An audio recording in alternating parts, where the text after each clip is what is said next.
অল্প সময়ে কিভাবে আমরা মধ্যবিত্ত ফ্যামিলি থেকে মাস শেষে অথবা বছর শেষে আমরা টাকা জমাতে পারি অল্প অল্প করে, সেটা নিয়ে আপনাদের সাথে আজকের ভিডিওটা। আসসালামু আলাইকুম, মুস্তান এবং মাহমুদ ইউটিউব চ্যানেলে আপনাদের সবাইকে স্বাগতম। দূরের এবং কাছের আপনারা যেখান থেকে আমাদের ভিডিওটি দেখতেছেন আপনাদের সবাইকে অনেক অনেক ধন্যবাদ। আশা করি আপনারা সকলে ভালো আছেন। আলহামদুলিল্লাহ, আল্লাহ তাআলার রহমতে আমরাও ভালো আছি। তো ভিডিওর টাইটেল এবং থাম্বনেল দেখে নিশ্চয়ই বুঝে গেছেন আজকের ভিডিওটা কি হতে চলেছে। হ্যাঁ, আজকের ভিডিওটা হচ্ছে আমরা কিভাবে অল্প সময়ে আমরা ঘরে থেকে কিভাবে অল্প সময়ে টাকা জমাতে পারি। আমরা মেয়েরা আমরা কিন্তু চাইলে মাস শেষে অথবা বছর শেষে একটা মোটামুটি অঙ্কের টাকা কিন্তু আমরা জমিয়ে রাখতে পারি। আমরা যাদের হাজব্যান্ড বলেন, যাদের মানে যে আপুরদের বিয়ে হয়ে গেছে তাদের কথা বলছি, হাজব্যান্ড বলেন, আর যারা ঘরে আছেন বাবার ভাইয়ের টাকা বা অথবা আমরা নিজেরাই, যে অনেকে আছে টিফিন খরচ, যে স্কুল কলেজে যাচ্ছে টিফিন খরচ থেকে কিছুটা টাকা যদি আমরা সেভ করে রাখি, সেখান থেকে কিন্তু আমরা দেখা যাবে বছর শেষে অল্প অল্প টাকা যদি আমরা, যেমন টিফিন খরচ যদি আপনার 20 টাকা থাকে, সেখান থেকে যদি আপনি 15 টাকা খেয়ে 5 টাকা জমা করেন, দেখা যাবে বছর শেষে এখান থেকে মোটামুটি একটা ভালো টাকা জমে গেছে। তো সেভাবেই হচ্ছে আমরা কিন্তু অল্প অল্প করে কিন্তু টাকা জমাতে পারি। আর আমরা যারা স্ত্রীরা আছি, তো আমরা কিন্তু চাইলে এভাবে মাস শেষে অথবা এই মাস শেষে, যেহেতু আমাদের যারা চাকরি করেন তারা তো হচ্ছে মাস শেষে বেতন পান, তো মাস শেষের এই যে মানে যে বেতনটা আছে বা যে টাকাটা আছে, ওখান থেকে যদি আপনি প্রতি মাসে 5 টাকা 10 টাকা অথবা 15 টাকা 20 টাকা, মানে যার যতটুকু সামর্থ্য, 1000 2000, এই যতটুকু পারবেন ততটুকু জমিয়ে রাখেন, তারপরও দেখা যাবে বছর শেষে 2 বছর 3 বছর শেষে মোটামুটি একটা ভালো অঙ্কের টাকা কিন্তু জমে যায়।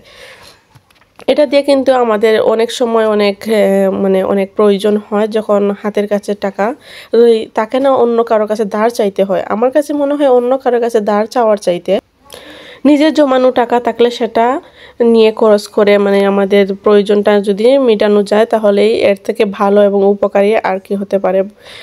তো আমরা চাইলে মাস শেষে অল্প অল্প করে টাকা কিন্তু জমিয়ে রাখতে পারি। আর যারা বিজনেস করেন তারা তো প্রতিদিনই চাইলে যে প্রতিদিনের যে ইনকামটা আসে সেখান থেকে অল্প অল্প করে জমিয়ে রাখতে পারেন। আমি যে আমার এই টাকাটা জমিয়েছি, এটা কিন্তু আমার হাজব্যান্ড, উনি কিন্তু বিজনেস করেন না বর্তমানে, উনি আগে বিজনেস করতেন, এখন হচ্ছে উনি একটা একটা কোম্পানিতে জব করেন। তো উনি হচ্ছে প্রতি মাসেও না, এখানে কিন্তু প্রতি মাসের টাকা না, উনি মাঝে মাঝে আমার কাছে 10 টাকা 20 টাকা ওরকম, আমি বলতাম যে এনে রাখো, জমা করি, এরকমভাবে রাখতাম। তো এরকম বেশ কয়েকবার আমি জমিয়েছি। তো অনেকবারই হচ্ছে 500 ইউরো 600 ইউরো 700 ইউরো ওইরকমভাবে জমিয়েছি। তো আমাদের প্রয়োজন হয়েছে, সেগুলো আবার নিয়ে খরচ করা হয়েছে। যখন আমরা তো টাকাটা জমানো তো হচ্ছে যখন প্রয়োজন হবে তখন আবার এই টাকাটা যাতে আমরা ব্যবহার করতে পারি, অন্য কারোর কাছে চাওয়ার চাইতে নিজের জমানো টাকাটা দিয়ে আমরা সেই প্রয়োজনে ব্যবহার করতে পারি। তো ওই দিন হচ্ছে আমাদের 200 টাকার প্রয়োজন ছিল, 200 ইউরোর প্রয়োজন ছিল, যার কারণে হচ্ছে আমাদের এই ব্যাংকটা কাটতে হয়েছে। এখানে ব্যাংকটা কাটার পরে দেখি মাশাআল্লাহ, এখানে অল্প সময়, এখানে কিন্তু বেশি দিন আমি টাকা জমাইনি, এই 3 মাসের মতো হবে টাকা জমিয়েছিলাম এই ব্যাংকে। তো ব্যাংকটা কাটার পর আপনারাই বলবেন, লাস্টে বলে দেব এখানে কত হচ্ছে, এখানে কত টাকা জমেছে, সেটা আপনাদেরকে ভিডিওর যে কোনো একটা জায়গায় বলে দেব। আপনারা দেখে আমি তো আপনাদের সামনে হিসাব করতেছি, দেখেন আপনারা বলতে পারেন কিনা এখানে কত টাকা হয়েছে, সেটা নয় আপনাদের জন্য রয়ে গেল।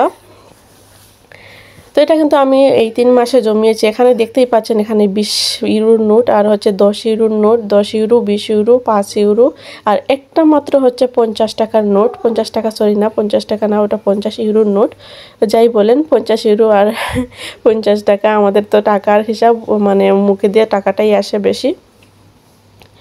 তো এই যে আমি টাকাটা গণে নিলাম, গণে নেওয়ার পর মোটামুটি আলহামদুলিল্লাহ ভালোই একটা অ্যামাউন্ট হয়ে গেছে। কিন্তু ওইখানে আমার সব টাকায় লাগবে না, এখানে আমার 200 ইউরো লাগবে। তো 200 ইউরোটাই হচ্ছে আমি আমার হাজব্যান্ডকে দেব, আর বাকি টাকাটা রেখে দেব। বাকি টাকাটা আবারও হচ্ছে নতুন আরেকটা ব্যাংক এনে ওই ব্যাংকে ঢোকাবো, এবং তার পাশাপাশি আবারও হচ্ছে টাকা জমানো শুরু করব ইনশাল্লাহ। তো আবারও অল্প অল্প করে জমবে ইনশাল্লাহ, আপনাদের সাথে শেয়ার করব। তো আপনারা যারা যেখান থেকে দেখতেছেন, আশা করি আপনাদের ভালো লাগবে এবং অনেক উপকারী হবে। আপনারা চাইলে কিন্তু এভাবে জমাতে পারেন মাস শেষে।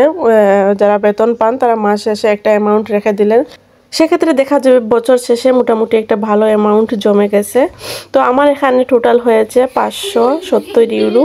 570 ইউরো মানে বাংলাদেশের প্রায় 60,000-এর উপরে। তো আজকের ভিডিওটা এতটুকুই ছিল। সবাই ভালো থাকবেন, সুস্থ থাকবেন। দেখা হচ্ছে নেক্সট কোনো ভিডিওতে ইনশাআল্লাহ। খুব তাড়াতাড়ি নেক্সট ভিডিও নিয়ে আসার চেষ্টা করবো। সবাই ভালো থাকবেন, সুস্থ থাকবেন। আল্লাহ হাফেজ।